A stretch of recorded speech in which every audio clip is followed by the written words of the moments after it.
वो। वाह मामा, कहाँ जात हस मामा? आज का तैयार होके? अरे काम में तो जात हम भाची। महू जाऊँ मामा? अरे नहीं लेगा भाची, ते हमेशा मोर काम बिगाड़त रही थस। नहीं बिगाड़ा मामा, आएगो लेगना गो। अरे नहीं लेगा भाची तोला।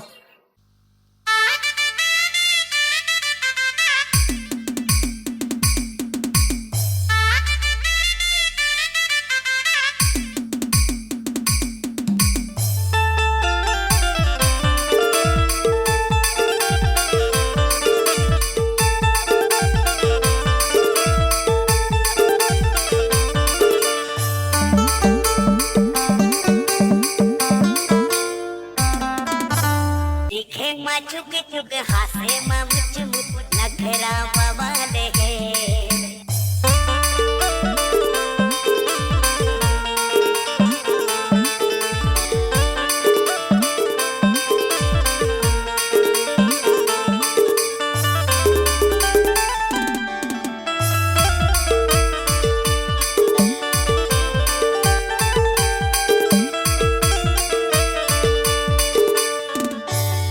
बुरा खबरिया है मौजा हुरिया, अंधा बिंदास रे।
कातिल अदामा हो गया फिदा में, कैसे ते जादू चलाए।